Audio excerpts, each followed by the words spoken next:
Яқин KZ Ислам ағарту порталы ұсынады. Ғалым болам десеңіз, өзім жайлы. Аты жөнім Айбек Омар. 1986 жылы 18 шілдеде бүгінгі орталық Қазақстан облысы Жаңаарқа ауданы Төкскен ауылында дүниеге келгем, сол жерде өскем, ауылдың баласымын. Есімім Арман, әкем есімі Баймахан. Негізі бірақ енді советтің дәуірге Баймахан деп қысқарып кеткен, Баймағамбет деп ол кісі айтады өзі. Әкем бар әлде. Өзім енді жанұялымын, 5 бала шағам бар қазірше. 41-дің үстіне шықтық биыл. Мен Сапашев Жанболат Райымбекұлы 1989 жылы оңтүстік Қазақстан облысында Төле би ауданы Ақжар елді мекенінде дүниеге келгем. Үйленгем, отбасым бар. Аллаға шүкір 2 ұлым бар. Үлкен ұлым Мұхаммад, кіші ұлым Ахмад. Ілім жолын қашан бастадыңыз? 15 жасымнан бастаған екем. 9 сынып оқып жүргенде бір кісі мектепке келіп араб тілін үйретем деді. Менің ұстазым, алғашқы ұстазым Мамонов Мұхамеджан деген кісі. Ол кісі әлі де жанымызда жүр. Ол кісі медресеге көп қызмет қылатын азаматтардың бірі. Қолынан сол алғашқы сол мұғалім сәнін алғашқы алфавит танып, бірінші сол калималар жаттаған кезім болатын. Ең әуелгі ілімнің сапарын мен әжемнен бастағам. Әжем Жаңаарқа ауданының белгілі қажысы, әулиесі деп аты шыққан Ысқақ қажы әулие деген кісінің немересі болып саналады. Сол кісінің алдынан намаз сабақтарын алып, оң солын таныған болатын. Сол кісі кішкентай кезімнен бастап мені Алламен таныстырған, маған Алланы таныстырған. Осындай негіз салған еді бойымызға. Альхамдулилля, яғни немерелерінің бәрін осындай жақсылыққа тәрбиеледі әжем. Кейін келе 5 сынып оқып жүрген уақытымызда көрші ауыл Жайрем деген ауылда Дархан Асылтайұлы деген ұстазымыз ең бірінші бізге араб әріптерін үйретті. Мазхабымыздың ханафи екенін түсіндірді. Сол кісі үлкенірек, ілімге кеңірек сапар шеккізген кісі сол Дархан ұстазым болатын. Бүгінгі күнге дейін ұстазым деп басымызға қойып қадірлеп әспеттейміз. Ол кісіні Алла Субхана Тағала ұзақ өмір берсін, іліміне береке берсін. Қарағанды облысының орталық мешітінде наиб имам болып қазіргі күні қызмет атқарады. Одан кейін келе мектеп бітіргеннен кейін заңгерлікке оқыдым. Одан кейін келе Алматыда Қари Яр Мұхаммад деген ұйғыр қари ұстазымыз Сұлтан Қорған деген мешітте Құран жаттатты. Біраз Құран жаттағаннан кейін Аллаға шүкір 2006-2007 жылдардан бастап осылай, яғни тереңірек ілімге көңіл бөлуге тырыстым. Мен ілім жолын өкінішке орай өте кеш бастағам. 2008 жылы әскерден келіп, осы діни білімге деген ынтам артып, ықыласым оянып, 2009 жылдан бастап сол оңтүстік Қазақстан облысында Шымкент қаласында Теріскей шағын ауданында Сейіткәрім қажы деген мешітте сол жерде сауатымды арттырып бастадым. Ол кезде сол мешіттің бас имамы Ерсін ұстаз болатын, көмекшісі Айдос ұстаз болатын. Айдос ұстаздың қолында Құранның әліппесін үйреніп, Құранды жүзінен қарап оқып үйреніп, Ерсін ұстаздың сабақтарына қатысып, сол жерде Ерсін ұстаз аптасына жұма, сенбі, жексенбі кешкі шам намаздан кейін дәрістер беретін. Ақидадан, фиқтан, тәзкиятун нәфстен сол сабақтарға қатысып, сол жерде Ерсін ұстаздан да біраз тәлім тәрбие алдық. Сол мешіттің жанында диалект деген тілдерді үйрететін мәркәз орталық болатын. Сол жерде араб тілін үйреніп бастадым. 1 жылға жуық жаңағы қазіргі таңда біраз араб тілін үйреніп оқып жүрген бауырлардың жаңағы Әл-Арабияту бәйна ядайк пенен Шифахия кітабын сол жерде оқып үйрендім. Ілім жолына түсуіңізге себепші болған оқиға немесе тұлға? Ілім жолына себепші болған бірден бір тұлға және өзім үшін таудай белес болып көрінетін адам ол Абай. Мен жасымнан Құдайға шүкір әдебиетке жақын болдым. Абайды тұлға тұттым. Абай өзі 8 жыл медресе оқыған. Сол Абайдың өлеңдерін жиі оқитынмын. Жасымнан өлеңге өзім қызықтым. Содан Абайдың алған ілімін, Абайдың жазған өлеңдерін түсінуді, осының бәрін мақсат қойғам өзім алдыма. Ал енді бұны түсіну үшін, Абайды түсіну үшін, Құранды түсінбесе Абай түсінбейді, хадисті түсінбесе Абай түсінбейді. Сол Абай бірден бір маған себеп болды. Алла Тағала ол кісінің рухын жәннатта қылсын, тәнін рахатта қылсын. Мен ойлаймын, көптеген жастар тіпті Құран мен хадисті түсінбесе де, білмесе де, игермесе де, Абайды түсінуі, Абайды игеруі қазақ жастарына шарт деп ойлаймын. Себепкер болған негізгі тұлға ол Ерсін ұстаз, Ерсін Әміре ұстазымыз. Сол кісі менің шетелге шығуыма, осы шетелге шықпай жатып елде көбірек діни білім алуыма ықпал тиген сол кісі Ерсін ұстазымыз. Ортада расында да үзінді кездер болды. Сол үзілген кездерге жалғау болған тұлғалар бар. Солардың біреуі расында да осы өзімнің алғашқы ұстазым Мұхамеджан ұстаз болады. Сол кісі алып мені Құран жаттасай деп, Сәдуақас деген қари кісі бар, ұстазымыз, сол кісіге алып барып берді. Сен Құран жаттама, одан гөрі білім оқы деп Ташкентке алып барды. Сол бірінші үзік еді. Кейіншелік мен Ташкенттен келгеннен кейін анам себепкер болды қайтадан баруыма. Және шетелге де оқуға баруыма да анам себепкер болды. Осы кісілерге қарыздармын. Қандай діни оқу орнын тәмамдадыңыз? 2013 жыл менен 2018 жылдың арасында Аллах Тағала нәсіп қып, шетелге шығып, Ливан Республикасында, Триполи қаласында, Триполи университетінде, сол жерде исламтану факультетінде 5 жыл оқып қайттым. Йеменде Иман университеті. Тамамдадым деп айтпас едім, өйткені ол 10 жылдық университет. 10 жылда доктор болып шығады.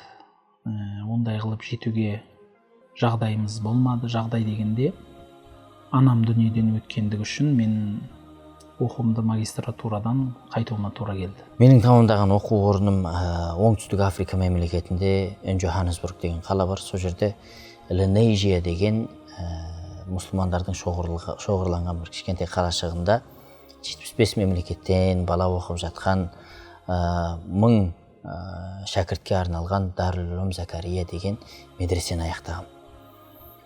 Сол жерден хадиске, альхамдулилля, және қираат хафсқа рұқсат алдым.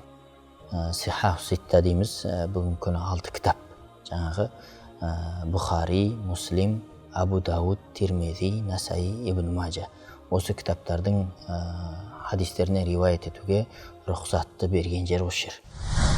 Сүйікті ұстаздарыңыз кім? Ерекшелігі қандай? Ұстазым деп жалғыз түрде айту қиын шығар деп ойлаймын.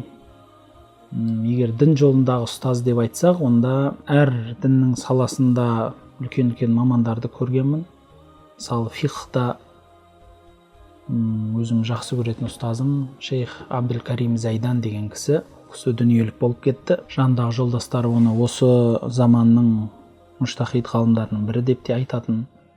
Ханафи мазхабы бойынша өте білікті, керемет үлкен ұстаз еді.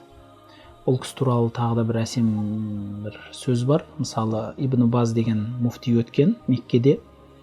Сол кісіден бір күні шәкірттері келіп, құрметті ұстаз, сіз бізге әйелдің өмірі туралы, фиқхы туралы, осы исламдағы шариғат жағдайы туралы айтып, бір кітап жазып берсеңіз, бізге бір жақсы болар еді дегенде, ол кісінің айтқаны бар. Менің бауырым Абдул-Карим деген доктор кісі бір әйелдің өмірі туралы, сол әйелдің исламдағы жағдайы туралы кітап жазды, және жазғаны сонша еш нәрсе қалдырмады деді. 17 том кітабы бар ол кісінің, Фиқхул Мар'a деген. Өте сондай керемет бағалаған, әлемдік деңгейде сол 20 ғасырдың ғалымдары бағалаған ғалым кісі еді. Енді қараңыз, мен шетелдегі ұстаздарымды айтатын болсам, оны ешкім білмейді да, танымайды да. Бірақ енді ұстаздарды мен осылай адам болуыма, бір қоғамға пайда тигізетін, қоғамның мүшесі болуыма үлкен ат салысқан кісілер, ол кісілер сол оңтүстік Африкада қалып кетті. Ал енді Қазақстандағы мен ұстаз деп үлгі тұтатын адамдарымның бірден бірі, бірегейі, ол менің Дархан ұстазым. Ең әуелі маған араб әріптерін үйреткен кісі сол кісі. Одан кейінгі Алматыда Сұлтанқорған медресесінде оқығандағы Яр Мұхаммед ұстазым. Кейін көпке танымал ұстаз десеңіз, маған сабақ берген жоқ. Мен ол кісіден бірақ өміріме тәлім үйренген ұстазым деп үлгі тұтатын адамым ол кісі бірден бір Сансызбай Құрбанұлы. Сансызбай Құрбанұлындағы жаңағы кеңшілік, қазаққа деген жанашыршылық, үмметке деген ой пікір, үмметтің жақсылығын көздеу, ол кісіде үлкен бір хайыр және береке бар. Егер де жастарымыз ол кісінің жанын түсініп, сол кісінің артынан еруді қаншалықты қымбат екенін білсе, онда көп жақсылыққа қол жеткізер деп ойлаймын. Сондықтан Қазақстандағы менің бірден бір алдыма қоятын ұстазым деп санайтын кісім ол Сансызбай ұстаз. Сүйікті ұстаздарыма келетін болсақ, жалпы екіге бөліп қарауға болады. Осы өзіміздің еліміздегі ұстаздар және сол Ливанға оқуға барған кездегі шетелдегі ұстаздар. Өзіміздің еліміздегі ұстаздарға келетін болсақ, бірінші ұстазым Құран оқуды үйреткен, ол кісіге үлкен қарыздармын. Сол Айдос ұстазым әліппеден бастап тәжвидті үйретіп, Құранның бір парасын жаттатқан сол кісі. Сосын Ерсін ұстазбен біраз Шымкентте қызмет қылып жүрген кезде көп пайда алдық ақидадан, фихтан және тәскиятун нафстан. Содан кейін ол кісі жұмыс барысымен Алматы облысына ауысып кеткеннен кейін Арман ұстаз келді Шымкентке. Сосын Арман ұстазбен танысып, жақын араласып, Арман ұстаздан да біраз көп пайда алдық, Аллаға шүкір. Шетелдегі ұстаздарымызға келетін болсақ, шетелде көбіне Шейх Әл-Муътасим Билла Әл-Бағдади деген кісімен ақида оқыдық, усул фих оқыдық. Сол ақли жаңағы білімге, әл-улумул ақлия дейді ғой, соған қатысты білімдерді көбіне сол кісімен оқыдық. Фихқа қатысты білімді Шейх Билал Аз-Захид, Шейх Усама Рифаидың шәкіртімен бірге оқыдық. Сол Шейх Билал Аз-Захид арқылы Алланың қалауымен Шейх Усама Рифаимен танысып, Шейх Усама Рифаиден де қолымыздан келгенше біраз пайда алдық. Сосын ақидадан, усул фихтан тағы да көбірек пайда алған кісі Шейх Мұхаммад Қасим деген өте тақуа кісі болатын. Сол кісіден біраз пайда алдық. Хадис ғылымына қатысты Шейх Али Биқои деген сол Шам өлкесінде хадистен танымалы өзінің бірнеше шығармасы бар, хадис ғылымына қатысты бірнеше қосқан мәселесі бар, сол кісіден көбірек пайда алдық. Соңғы оқыған немесе қазір оқып жатқан кітабыңыз? Ең ақырғы оқыған кітабым және де қайтадан бастап оқып келе жатқан кітабым ол Ар-Рахиқул Махтум деген Шейх Мубарак Фуридің, пайғамбарымыз саллаллаху алейхи уассаламның өміріне жазылған кітап. Бұның ішінде фиқи я ақидалық ештеңе айтылмайды. Тек әсерлі пайғамбарымыз саллаллаху алейхи уассаламның басынан өткен оқиғалар, тарихи жайттар өте кеңінен ескерілген. Және бұның ішінде жасырынған үлкен тәлімдер бар. Егерде сол пайғамбарымыз саллаллаху алейхи уассаламның өмірін өзімізге үлгі қыламыз десек, сол өмірге өмірімізді ұқсатамыз десек, сол тәлімді өзімізге тәлім қыламыз десек, онда мейлі қай тілде болмасын, мейлі қай автормен болмасын, әрине ғаламалардың ортасында танымал және дұрыс деп игерілген ғалымдардың жазған пайғамбарымыз саллаллаху алейхи уассаламның өміріне қатысты кітабы болса, соны көбірек оқу керек. Осы кітапты мен ең ақырғы оқыған кітабым және қайтадан бастап оқығаным, бүгінгі күнде де оқып жатқан кітабым осы. Бұл былайша айтқанда үнемі қол астымнан табылатын кітап. Тіпті біздің өзіміздің сүйікті әріптесіміз, жолдасымыз, Алла Тағала ұзақ өмір берсін, Әзиз Ахметте осы кітаппенен біраз тәлім жүргізген болатын, көпшілікке үлкен пайда тиді деп ойлаймын. шейх Мұхаммад Аламаның құдси хадистерге қатысты жазған шархы бар. 200-ге жуық сахих құдси хадистерді жинап, соны өзі шархтап шыққан. Сол кітапты оқыдым. Қазіргі оқып жатқан кітабым шейх Абдулла Сиражуддин рахимахуллахтың Ат-тақаррубу илаллах, жаратқанға жақындау деген кітабы. Ішінде өте пайдалар көп. Жаратқанға, Аллах тағалаға қалай жақындаудың жолдарын, тәсілдерін үйретеді. Имам Ғаззалидің Ихия улумуддині және осы Ихия улумуддин бойынша Саид Хауа деген кісінің Тәзкиятул Анфус деген қысқартылған кітабы. Одан бөлек Мұхаммад Ғаззали деген кісінің Құран жайлы және Құлқул муслим, яғни мұсылман құлқы деген кітап. Мен өзімде әдет айына бір шамамен 3 немесе 5 кітап оқу әдетім бар. Өткен айда осы жобада оқып шықтым. Білім ізденуші деген атаққа лайық болу үшін медресе, университет оқу шарт па? Білімді негізі бір атаққа қол жеткізу үшін, не болмаса бір білім талап етіп жүр деген атқа ие болу үшін, ұстаз деген, ғалым деген атқа ие болу үшін ізденген дұрыс емес, ол баршамызға мәлім. Білімді тек бір Аллахтың разылығы үшін қажетті деңгейге дейін үйрену міндет. Ал диплом мәселесіне келетін болсақ, медреседе оқу, университетте оқу мәселесіне келетін болсақ, бұл жалпы заман талабы болып есептеледі. Қазіргі заманда білім ізденуші деп атану үшін әлбетте енді құжаттың заманы болған үшін мүмкін бір қандай да бір құжат қажет болар. Бірақ енді 100% ондай деп айта алмаспын. 100%. Менің жеке ойым. Әлбетте бірінші орында құжат қазір заманда қажет болар. Бірақ құжаттан бұрын білім деп ойлаймын. Енді бүгінгі күні медресе оқи алсаңыз нұр үстіне нұр. Ал енді медресеге мүмкіншілігіңіз болмаса, әрбір мешітте Аллаға шүкір дұрыс ілім алған, КМДБ-ның талабына сәйкес ілім үйретіп жатқан, оқып келген көптеген жаңағы имамдар бар, ұстаздар бар.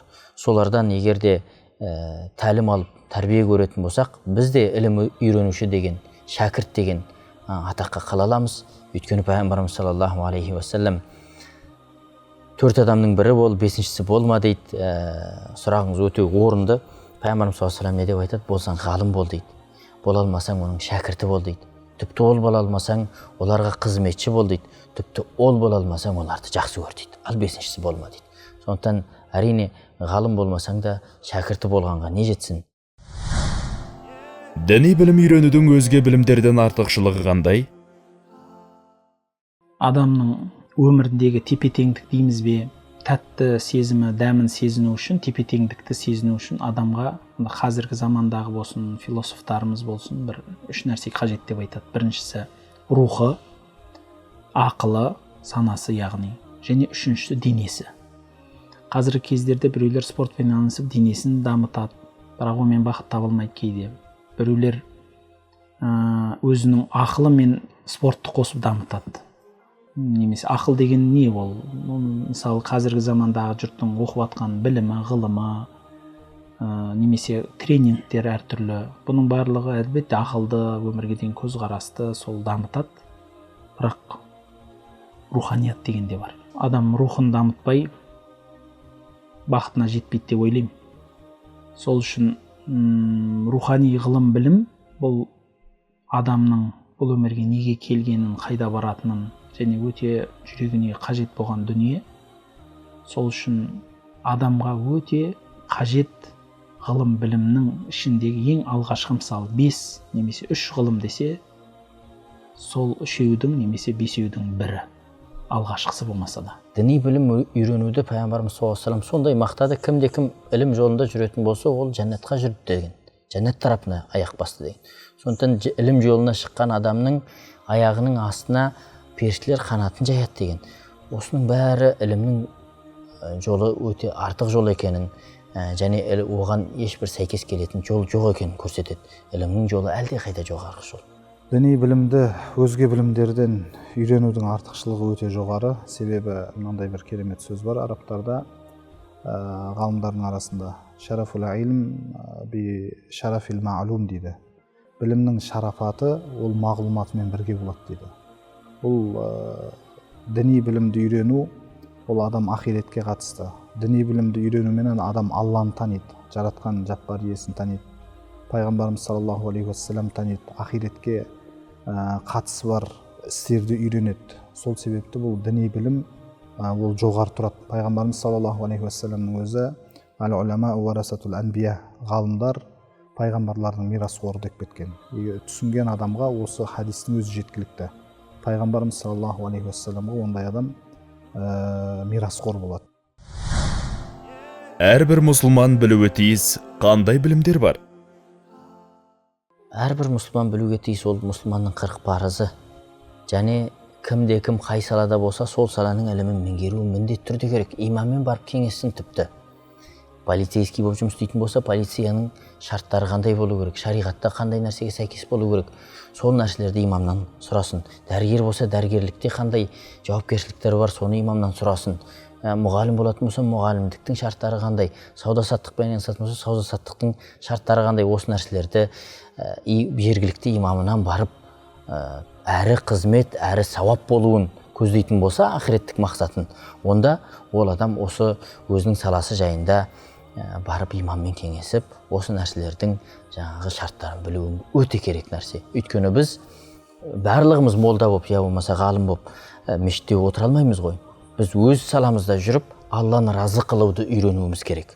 Доктор өзінше разы қылсын, мұғалім өзінше разы қылсын, шахтер өзінше разы қылсын, полицейский өзінше разы қылсын. Сондықтан әрбіріміз өз саламызда жүріп, Алланың разылығына қалай қол жеткіземіз деген ой пікірде болуымыз керек. Ол таң сәріден кеш батқанға дейінгі өзінің істейтін іс-әрекетіне қатысты шариғи үкімдерді білуі міндет. Құлшылықтың үкімдерін, сауда жасайтын адамдар сауданың үкімдерін, әлбетте бірінші сенім наным мәселесі жоғары тұрады. Сенім наным мәселесін үйреніп алғаннан кейін адам құлшылығын дұрыстауы қажет. Содан кейін барып өзінің күнделікті жаңағы тіршілігіне қатысты шариғи үкімдерді үйренуі қажет. Білім деген фарз айн, фарз кифая, сүннет, макрух, харам да болып бөлінеді. Бірақ енді керек ғылымға келетін болса, фарз айн ғылымға ол міндетті түрде біздің халықтың арасында жүрген 40 парызды білу. Яғни қысқаша сол 40 парыз. Оның ішінде сол 7 иманы бар, намаздығы бар, және өзінің істеп атқан кәсібі туралы фиқтағы ғылым. Осыны білсе, осы 3 нәрсені білу маңызды. Білім алушы шәкірттерге қандай кеңес айтасыз? Көп ұстаздар жаңағы сабырлық жайлы, сол білім жолында басына түскен қиындыққа төзімділік жайлы айтады, бірақ мен басқаша айтқым келіп отыр. Білім жолына түсіп бастаған кісілер бірінші негізгі мәселелерді үйренсе. Мысалы, фиқ болсын, ақида болсын, негізгі мәселелерді өзінің масхабындағы, өзінің ұстанымындағы негізгі мәселелерді үйреніп алса. Мысалы, Ханафи масхабының фиқын үйреніп жүрсе, Матурди медресесінің ақидасын үйреніп жүрсе, сол өзінің масхабындағы негізгі мәселелерді бірінші үйрену қажет. Содан кейін барып, сол өзінің масхабының ішіндегі екінші көзқарас, басқа бір ғалымдардың айтқан көзқарастарын үйреніп, содан кейін барып ең соңында ихтилафи мәселелерге кіреді. Өкінішке орай бізде қазір бәрі керісінше басталады. Барлығы бірден ихтилафи мәселелерден, басқа масхабтың көзқарасынан, пікірінен бастағысы келеді. Бірнеше өмірде осы білім жолындағы ереже бар. Ең алғашқысы білімнің басынан аяғына шейін сабырлы болу. Екіншісі ниетті қайта-қайта жаңарту уақыт-уақытымен. Және үшіншісі махаббат қою. Кеңес ұстаздың айтқанынан шықпа. Ұстазыңды әкеңнен де шешеңнен де артық көр. Ұстазыңның көңілін жабырқатып алма. Жүрегіне қаяу түсірме. Ұстазыңды егер осылай сыйлайтын болсаң, ұстазыңның айтқанын жөн көретін болсаң, Алланы білген, ақиқатты таныған пайғамбарымыз саллаллаху алейхи вассаламның артынан ерген ұстаз сені жамандыққа апармайды. Сондықтан ұстазды дұрыс таңдап тапқан болсаң, оның артынан етегінен жабысып қалмауың керек. Жастар кітап оқымайды. Онымен күресудің қандай алғы шарттары бар? Өтіп кете салайық соған. Қазір күні мына интернет, не деп айтамын, мына социалдық желі, әлеуметтік желі өте дамыған уақыт. Сондықтан кітапты енді қайтару өте қиын нәрсе. Сондықтан бұнымен қалай күресу керек жолын мен әлі ойламаппын.